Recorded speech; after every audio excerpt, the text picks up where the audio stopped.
Hey, good morning, everyone. We're going to go ahead and give it a couple more minutes in case there are others who are still trying to join. So please be patient.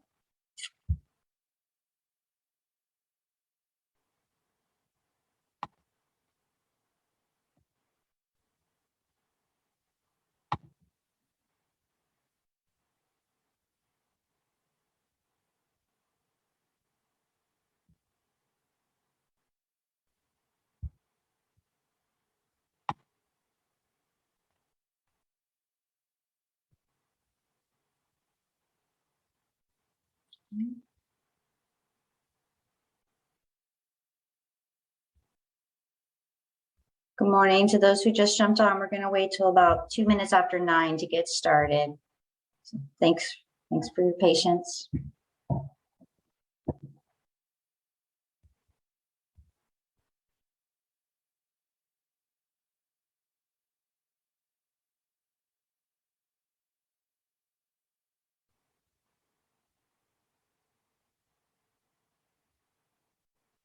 Okay, why don't we go ahead and get started then? Good morning, my name is Alicia O'Laughlin, and I'm an engagement coordinator with the State Water Board's Office of Public Participation. Welcome to the Drinking Water Technical Assistance Request for Qualifications webinar. The purpose of this webinar is to go over what a technical assistance provider is and does, and the qualifications required and process to become one. We ask that you hold all questions until the Q&A period at the end of the webinar. Once we begin taking questions, please raise your hand when you would like to speak. You can raise your hand through the reactions icon that's located in the taskbar at the bottom of your Zoom window. When it's your turn, your name will be announced and you will be asked to unmute yourself. You can also ask questions using Zoom's Q&A feature, also located in the taskbar. Note that questions asked through the Q&A will be responded to within the Q&A itself. And now I'd like to take a moment to review some guidelines. This meeting and its Q&A are being recorded, and the video recording will be posted on the State Water Board's website. We ask that you mute yourself when you're not speaking, and please make sure your screen name reflects your actual name. To do that, tap the participant button on the taskbar, hover over your name, click more, and within the drop-down menu, select rename. In case you get disconnected, please rejoin the meeting. If you need technical assistance, you can email opp-contact@waterboards.ca.gov or use Zoom's Q&A feature to request assistance. And finally, this is a 2-hour meeting and we do not have a scheduled break, so please take breaks as needed. And now I'd like to introduce our presenter today, James Garrett from the Division of Financial Assistance. Great, thank you, Alicia.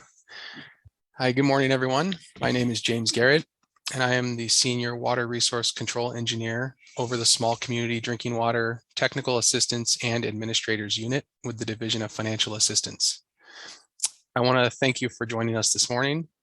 Our webinar today will provide information for entities that are interested in becoming qualified drinking water technical assistance providers. I will start by providing a brief overview and purpose of the webinar. As an introduction, I'll provide an overview of the Technical Assistance Funding Program that is administered by the Division of Financial Assistance at the State Water Board. We will discuss the difference between a few different types of funding recipients with the division, such as one, technical assistance providers, but I'll also touch on regional scale funding partners and also drinking water system administrators. After that, we will provide an overview of the drinking water TA provider request for qualifications guidelines that were released by the Division of Financial Assistance in December of 2021. And we will walk through the process of responding to that request for qualifications. We will talk about the technical assistance funding process and timing and the general program requirements that must be agreed to when entering into a funding agreement with the State Water Board. We will then wrap up by going over the Statement of Qualifications instructions and discuss how an interested entity might complete their SOQ and submit to the division to be evaluated for placement in the qualified drinking water TA provider pool. And finally, we'll make sure to leave plenty of time to answer any of your questions.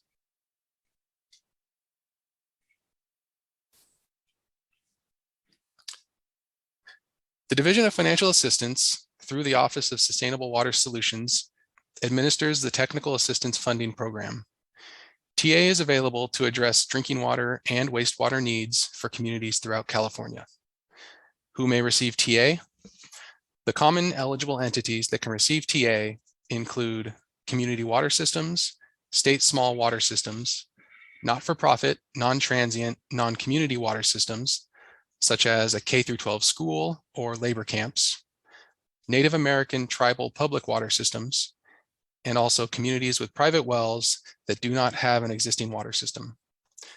Technical assistance is generally provided to small disadvantaged communities with less than 10,000 people or less than 3,300 service connections, and also with a median household income that is less than 80% of the statewide median household income. TA can also be provided to small non-disadvantaged communities. Who provides the technical assistance? TA is provided by TA providers, which are organizations that have received funding from the State Water Board. In the past, eligible TA providers have been limited to nonprofit organizations, including universities.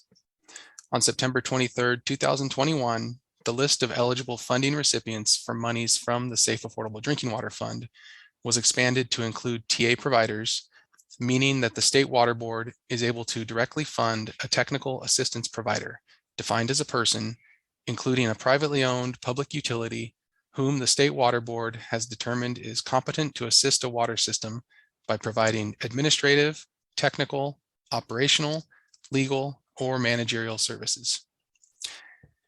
And before moving on, I do just want to be clear that in our webinar today, we will be speaking specifically about technical assistance for drinking water systems. The pool that DFA is creating of qualified applicants to provide drinking water TA, the pool that we're using the request for qualification process to establish, is going to be specific to drinking water. We will not be creating a pool of qualified applicants for wastewater TA. At this time for wastewater, DFA will continue to only partner with nonprofit organizations and universities.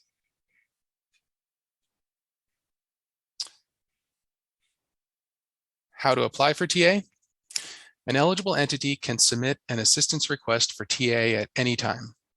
Assistance requests are continuously accepted and evaluated by the division, and they are assigned to TA providers that are able to perform the requested work.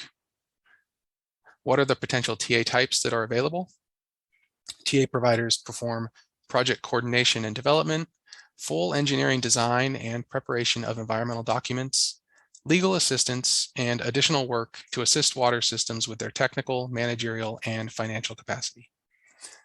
In addition to these assistance types, once the Water Board develops an expanded pool of qualified TA providers, it may allow for additional types of services to be added to the existing TA program portfolio, and will allow services to be made more broadly available in all regions of the state.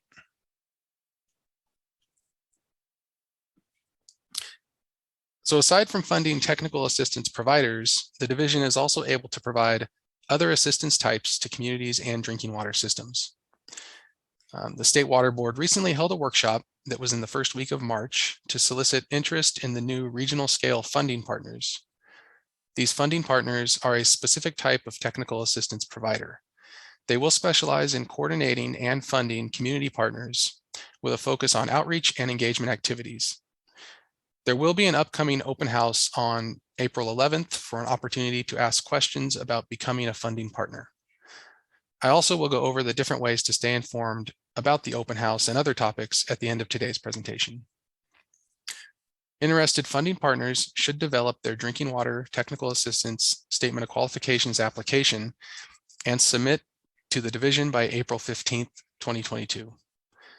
Funding partners are required to meet the eligibility guidelines for TA providers that are described in the TA provider RFQ guidelines. In the SOQ application, they would select the community engagement category, and they must describe their experience subcontracting and managing grants in the SOQ. In the application email, they will also indicate that they are submitting a regional scale funding partner SOQ. The Water Board's Office of Public Participation will be involved in reviewing these SOQs that are received for funding partners. Funding partner tasks. The tasks that a funding partner will perform would include the following, such as acting as a liaison between state staff and community partners, coordinating deliverables and the progress of community partners' work, maintaining relationships and communication with community partners, and alerting the State Water Board staff of drinking water issues that may arise. It will be essential for funding partners to have experience working with local grassroots organizations, as well as government agencies, to report on metrics and progress. And before moving into details on the drinking water TA provider RFQ, I also wanted to briefly touch on the administrator request for qualifications, which was issued by the Water Board's Division of Drinking Water. So the Division of Drinking Water is seeking individuals and organizations who are interested in acting as drinking water system administrators. And they are creating a pool of qualified candidates that could be appointed as administrators to designated water systems in order to provide managerial and technical support to water systems that are unable to consistently obtain or provide these services to their customers. Statements of qualifications are being solicited from interested parties to be included in the administrator candidate pool. The administrator RFQ is a continuous advertisement and can be completed at any time. The administrator candidate pool will be maintained and continuously updated. The State Water Board, through Health and Safety Code section 116686, has the authority to appoint an administrator to a designated water system to assume full managerial control of a water system.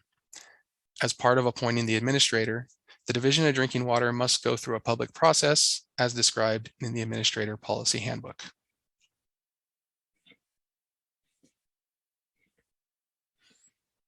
Administrators may be individual persons, businesses, nonprofit organizations, local agencies, and other entities. They must be qualified to fully manage, operate, and perform the long-term planning aspects for a failing water system. And they will be required to position the water system to transition into a long-term sustainable solution upon completion of the administrator appointment. For more information on the administrator program RFQ, which again is a separate RFQ from the drinking water TA RFQ, please visit the Water System Administrator webpage provided here.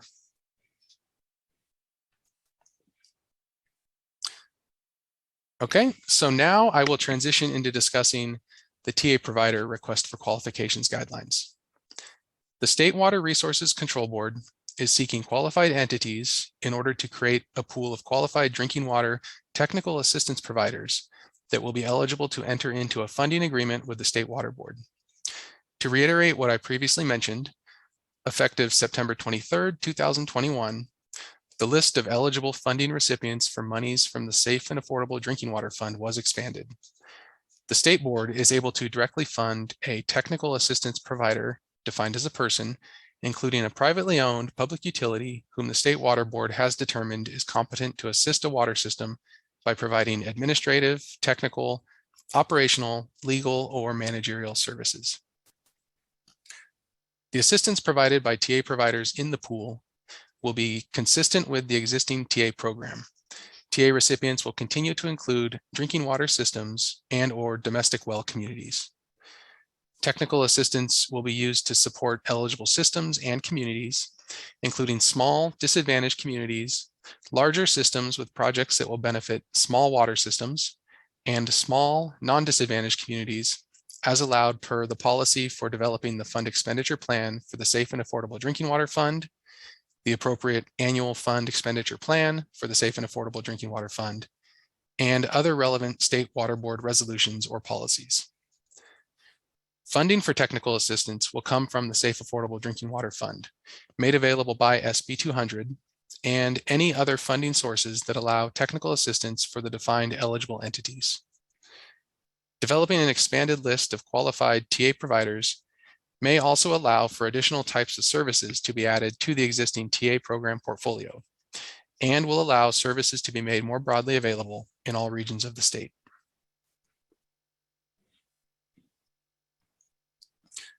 So to meet these needs, the State Board is soliciting statements of qualifications from interested parties to be considered for inclusion in the eligible TA provider pool. Moving forward, entities must be in the pool to receive funding from the State Water Board to provide TA. All eligible entities, including entities that already are receiving funding for technical assistance work prior to the implementation of this RFQ process, will be required to submit an SOQ and be approved for placement on the TA provider pool prior to requesting additional funding from the State Water Board. And this would include requests to amend an existing funding agreement that is currently in place with the State Water Board. The TA provider request for qualifications is a continuous advertisement, meaning there is not a deadline to submit your statement of qualifications.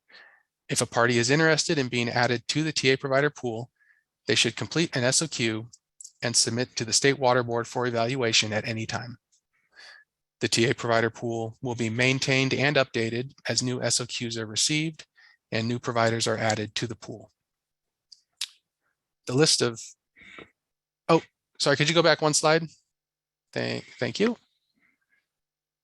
So the list of eligible providers in the pool will also be made public and posted on the Technical Assistance Funding Program webpage. The RFQ process involves 3 phases that I will now review in the following slides. The first phase is submittal of the SOQ by an interested party. The second is the SOQ evaluation, which is performed by the division. And third is either the approval or denial of the candidate for the qualified TA provider pool.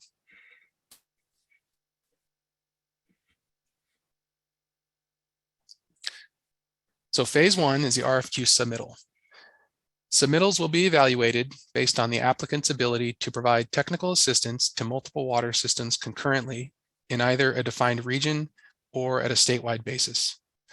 The submittal process allows applicants the opportunity to clarify the geographic region where they are willing to provide services and describe the functions and services that they are qualified for and comfortable performing. If an individual is interested in submitting an SOQ, they are strongly encouraged to pursue partnerships with larger entities that can provide a diverse set of tasks and services over a significant geographic area.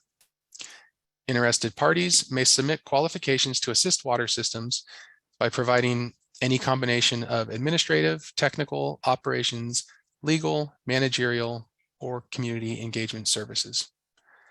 The SOQ should also include a brief resume of key staff and any known subcontractors who would work under the TA provider to carry out work in any of the indicated service categories.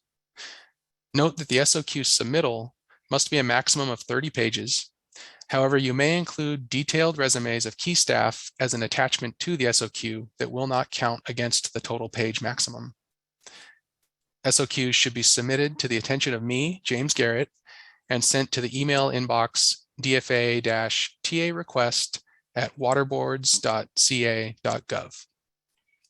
Electronic submittal is preferred, but SOQs may also be mailed to the Division of Financial Assistance.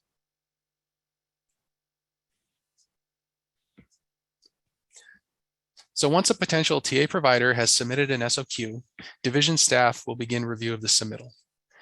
Each of the 6 service categories will be evaluated independently. An applicant may demonstrate their qualifications in one or more of the 6 service categories, which means you do not need to be qualified across all 6 areas to be qualified. Additional criteria that will be used to evaluate the competency of an entity or person that is interested in being added to the pool includes the following.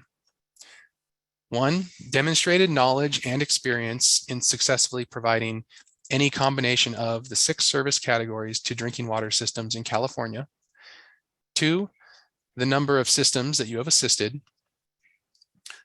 3, demonstrated successful outcomes in bringing a water system into compliance, completing a consolidation, reducing or eliminating factors that put the system at risk of not providing safe water, and or demonstrable enhancement of the technical, managerial, and administrative capacity of the water system. 4, the demonstrated ability to aid multiple water systems concurrently, which can be either in a defined region of California or statewide. 5, demonstrated success in outreach and engagement with community members including working in coordination with community-based organizations. 6, demonstrated experience working with disadvantaged communities, multilingual communities, Black, Indigenous, and communities of color, and under-resourced communities. And 7, demonstrated ability to establish equitable and inclusive community engagement approaches that consider cultural differences, provide support for equitable access, and identify and address any implicit or explicit biases. So the evaluation and review period is estimated at 45 days.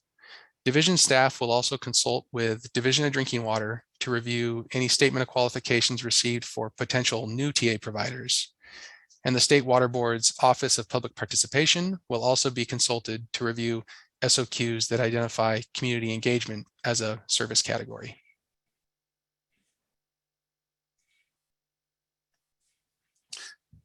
And for the third phase, if the SOQ is satisfactory, the applicant will be placed into the pool of eligible TA providers for the service categories that are approved.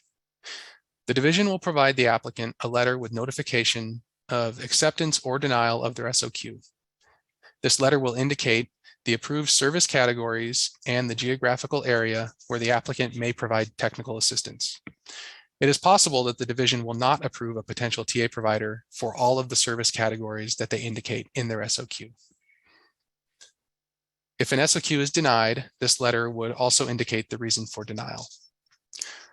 Once an applicant is placed in the eligible TA provider pool, they will remain active in the pool for up to 5 years. It is the applicant's responsibility to resubmit an SOQ upon expiration of that period. If an applicant's capabilities or proposed work area change within those 5 years, the applicant should update and resubmit their SOQ. An applicant may be denied, or an entity that is placed in the qualified TA provider pool may be removed for any of the following reasons. 1, including false or misleading information in the SOQ. 2, not supplying adequate services while acting as a TA provider. 3, being unresponsive and or lacking timely completion of required tasks.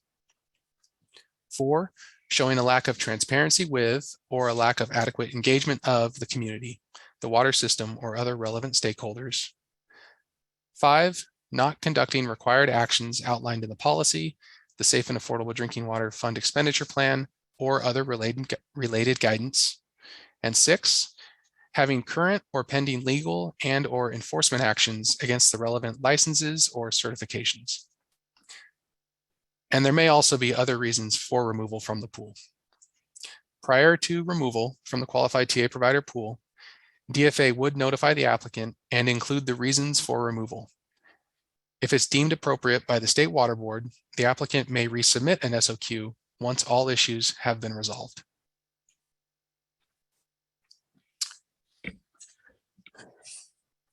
Okay, so next, once a TA provider has been placed in the qualified drinking water TA provider pool, the next step towards implementing technical assistance will be to work with division staff on a project proposal that details the technical assistance work that can be provided.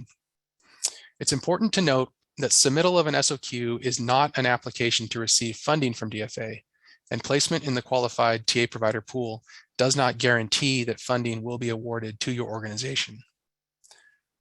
Once a complete proposal, which details service offerings, areas of need, and the proposed budget is received, the Deputy Director of Division of Financial Assistance may approve a recommendation for a funding agreement, after which the technical assistance provider may begin to incur eligible costs. Upon Deputy Director approval of a funding recommendation, DFA staff will work with the TA provider towards preparation and execution of the funding agreement. Timing between Deputy Director approval of funding and a funding agreement execution is typically on the order of 6 months.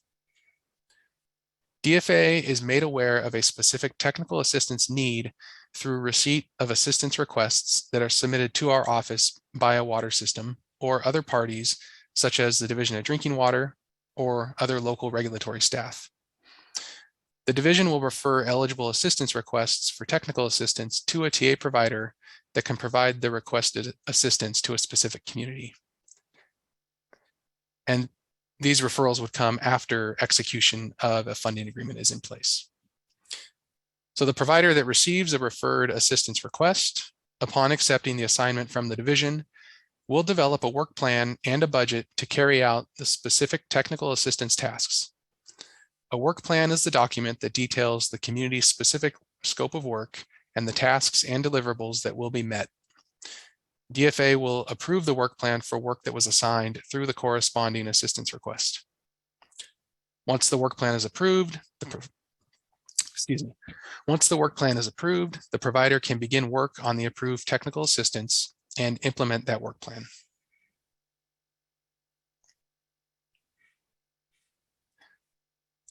All applicants that are qualified as TA providers and enter into a funding agreement with the State Water Board to provide technical assistance services, they must agree to and comply with the general program requirements. Before submitting an SOQ to be added to the pool, I encourage you to review in detail the requirements that are provided in Section 4 of the Request for Qualifications guidelines, and please consider your ability to comply with these requirements. So these will include conflict of interest. Applicants are subject to state and federal conflict of interest laws. You are urged to seek legal counsel regarding conflict of interest requirements in order to determine which requirements you may be subject to. Also, confidentiality. The name and organization of any TA provider that is awarded funding will be available to the public, including the scope of work and associated costs. Application materials will be subject to a Public Records Act request, including those who are not added to the TA provider pool or awarded funding. Also, labor code compliance. TA providers may be bound by the provisions of the labor code regarding prevailing wages, and they must assure that provisions are being met. Specific labor compliance details will be part of the master funding agreement with DFA. And finally, grants and loans general terms and conditions. All of our applicants must comply with the division's standard contract language for general terms and conditions for grants. Those conditions are posted and available on the Water Board's webpage and are also incorporated into the funding agreement with the division as Exhibit C. And there is a link to these conditions in the Request for Qualification guidelines.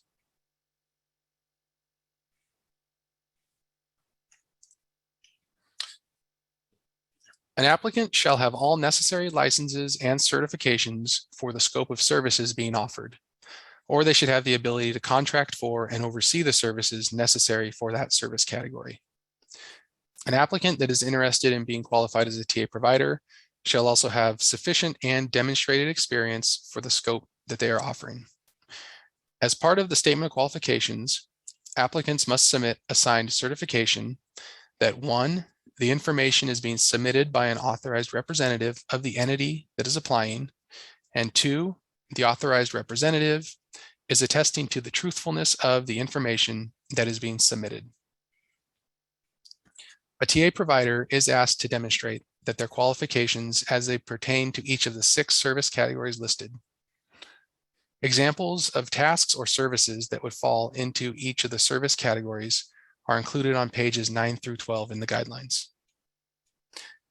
As mentioned, an applicant may demonstrate their qualifications in any of the 6 service categories, or also only specific portions of the 6 service categories. You don't need to be qualified across all 6 areas. So now I wanted to spend a little more time talking about each of the individual service categories that are listed here as 1 through 6, and also talk about some examples of subcontracts, or I'm sorry, also talk about some examples of subtasks that would be performed under each service category. Again, there is an extensive list of the categories provided on pages 9 through 12 of the RFQ guidelines.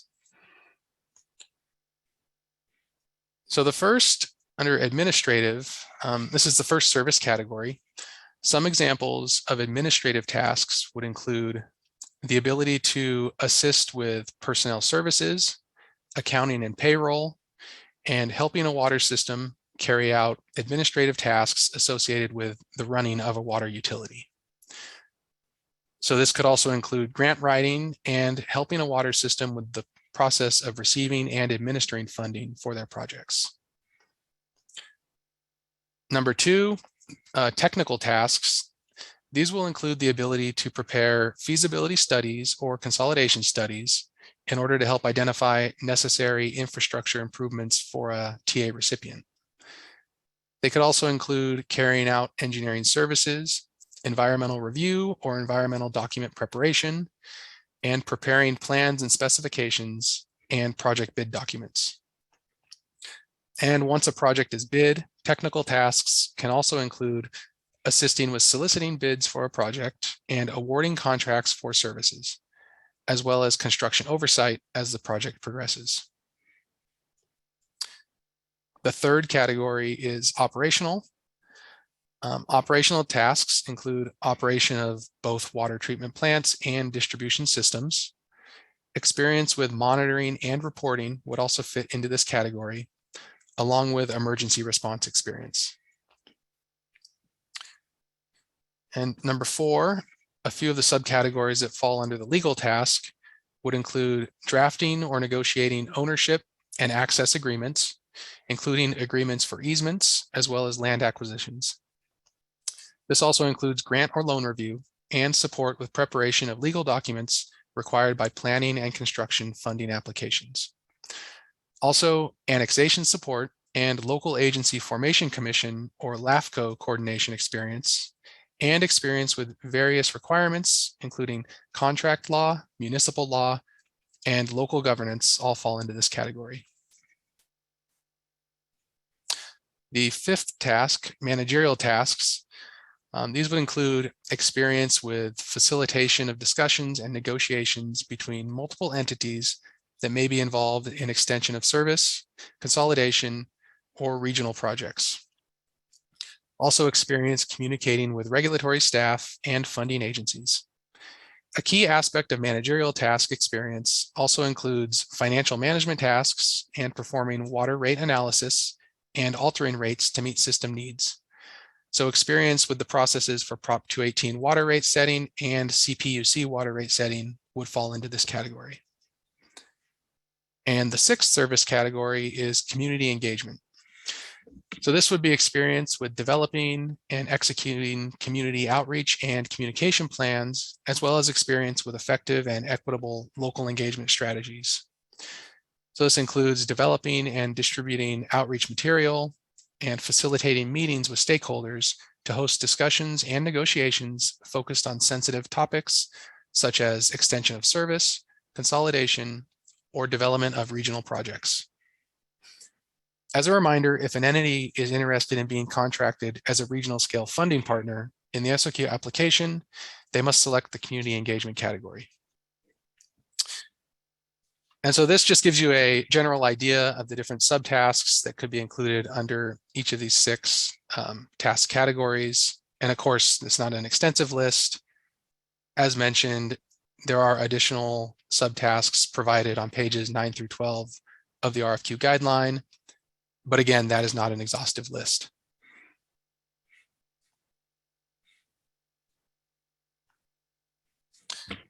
And so applicants are required to attach an explanation for each relevant category, demonstrating how the applicant is qualified to be a TA provider for the specific category. Make sure to mention the duration of your experience and any applicable licenses that the applicant has.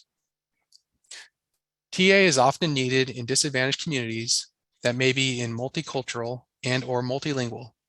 Specific examples of successes in Black, Indigenous, and communities of color will strengthen the applicant's submission.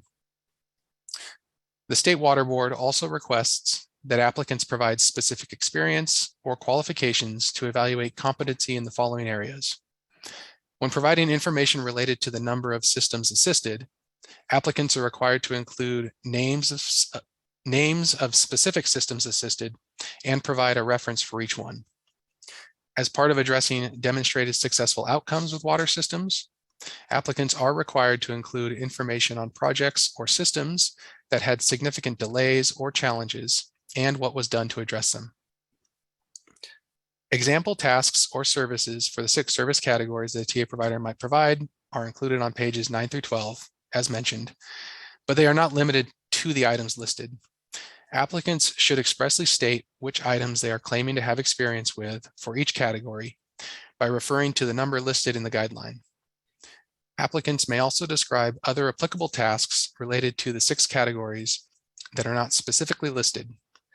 If the applicant is proposing to subcontract specific categories or tasks, that should also be stated, and providing examples of your subcontracting processes will support your application.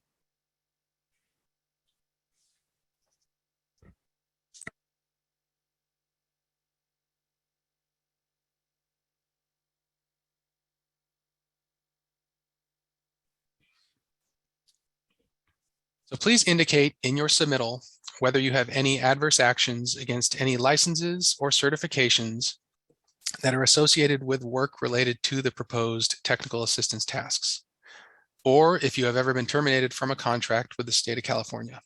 And if so, please explain. You should also supply the area in which you're able to provide services. You can indicate as little as 1 county or provide services for the whole state. And as a last reminder, please make sure that your submittal is a maximum of 30 pages. So in order to submit a completed SOQ and to be considered for inclusion in the qualified TA provider pool, please submit via email to my attention at our general technical assistance inbox. That's DFA-TA request at waterboards.ca.gov. This inbox is regularly monitored, and your submittal will be received, evaluated, and DFA will respond within 45 days regarding your acceptance to the pool. Email submittals are the preferred method. However, you also have the option to submit your SOQ as a hard copy by mail.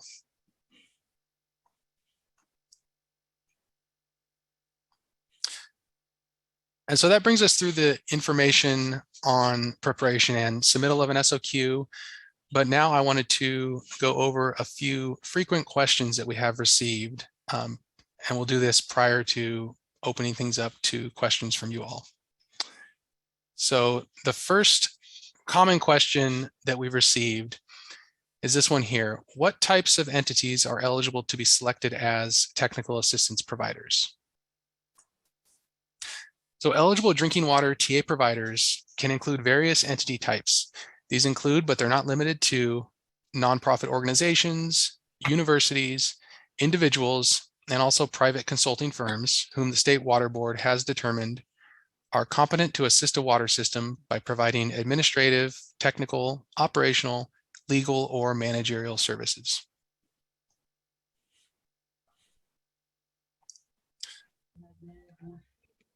Question 2, can individuals work with other entities to form a team, a joint venture, or a partnership in order to offer a comprehensive suite of TA services? So the answer is yes. Interested entities are encouraged to pursue partnerships or subcontracts with other qualified individuals, consulting firms, or nonprofits in order to provide a diverse set of tasks and services over a significant geographic area. Note that we will need one lead entity that will need to take the lead on submitting the SOQ and also take the lead on being the applicant that we would be executing the funding agreement with.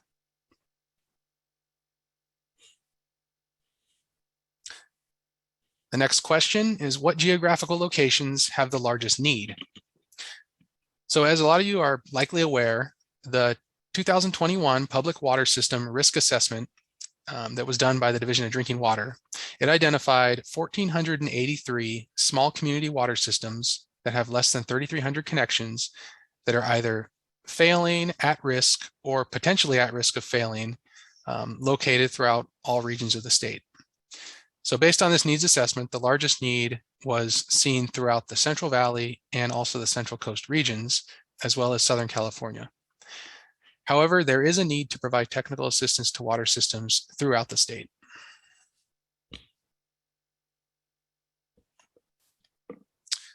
Question 4, under the 6 TA service categories, is it acceptable to highlight subcategories that a firm can complete if the entirety of that category is not applicable? And so the answer is yes. An applicant may demonstrate their qualifications in one or more of the 6 service categories. So for example, they need not be qualified across all 6 areas. Applicants can also describe other applicable tasks related to the 6 categories that are not listed in the guidelines. If the applicant is proposing to subcontract categories or tasks, that should be clearly indicated. And providing examples of subcontracting processes will support the application.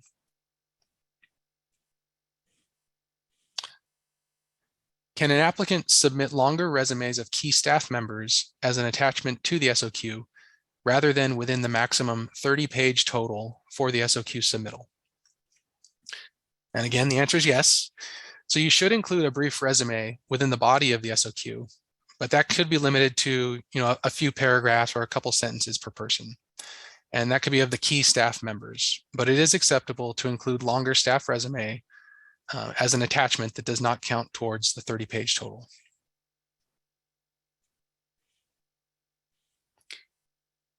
Question number 6. If there are concerns that arise with respect to the grants and loans general terms and conditions, should those be addressed in the statement of qualifications response? And so to that, I would say, no, not in the response. So these conditions are included in all funding agreements with DFA, and they must be accepted as written. All applicants must comply with DFA's standard contract language for general terms and conditions for grants available at our website. And we have a link provided here. There's also a link within the guidelines. I would say if you review this language and there are any concerns to, please reach out to either myself or to the general TA request inbox, and we could help, address your concerns or address your questions.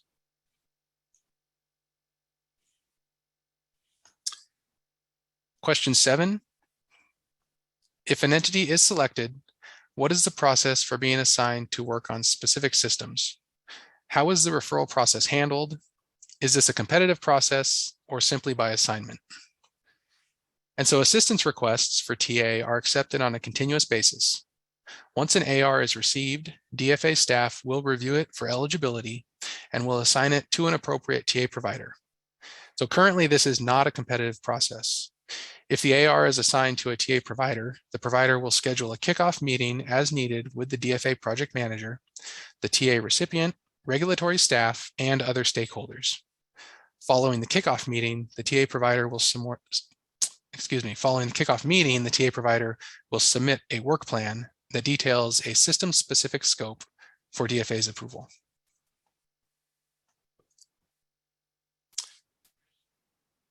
And question number 8, may interested TA providers apply now? And so, of course, the answer is yes. The TA provider request for qualifications is available now and is a continuous advertisement. The State Water Board will be continuously accepting SOQs, and applicants may submit at any time.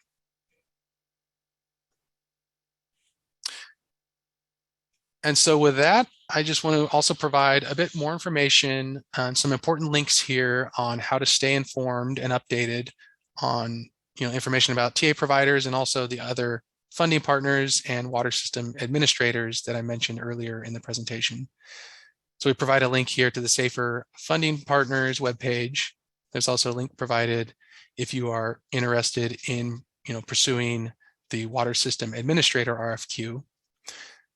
And we also provide a link to the Technical Assistance Funding Program webpage where you can find all the information that we discussed today. And then just generally, there's a reminder to sign up for any e-notifications. The State Board has lots of mailing lists that you could sign up for, that you would receive email blasts to stay up to date on all of the most recent releases from the State Board. And so with that, I'm going to pass it back over to Alicia. She will give a quick reminder on how to participate in the Q&A discussion. Thank you, James. Just a quick reminder, please raise your hand if you have a question or comment, and when it's your turn, I will introduce you and you will be asked to unmute yourself. And please remute yourself when you're not speaking. Also, we ask that you be mindful of the time that we have here today and try to keep your questions and comments as succinct as possible. I also see that we have at least one person participating by phone. So if you have a question, you can press *9 to raise your hand and *6 to mute and unmute yourself. And with that, I'm going to go ahead and open it up for questions. And I see we have one hand raised already, and Sandy O'Farrell. Just, you should have gotten a prompt to unmute yourself. I did, thank you. My question is about the community engagement portion. At the beginning of the webinar, you mentioned that is part of the regional scale funding partner with an open house on April 11th. But it's also one of the 6 functions identified in the TA program. So are those 2 separate things, or do you just complete the community engagement portion of the SOQ to be considered for the regional scale funding partner?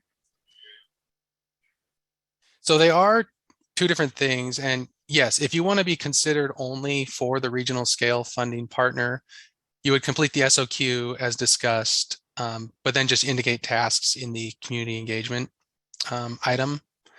And again, there's a deadline to be considered as a regional scale funding partner of April 15th for those SOQs. However, that community engagement item is not limited to the regional scale funding partners. Those funding partners would just be more focused on community engagement, and it'd be very specific, the scope that's detailed in their agreements. The general technical assistance providers and the larger technical assistance funding agreements that we would develop can also include community outreach tasks. So if you are interested in coming on as a technical assistance provider, and you can provide community engagement as one of your services, I would encourage you to respond to the SOQ and include that information as well. But does that need to be by April 15th for the community engagement portion? No, only if you're applying to be a regional scale funding partner does it need to be provided by April 15th. Okay. Thank you. Mm-hmm. Do we have any other questions? I don't see any hands raised, so please raise your hand.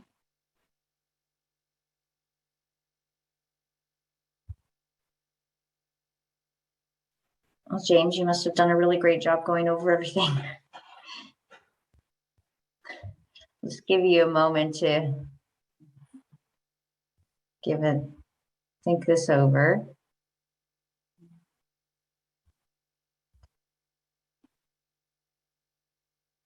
All right, well, I don't see any additional questions. So I just want to thank everyone for your participation today, and thank James for his presentation. And we do truly appreciate having you here and receiving your questions and input.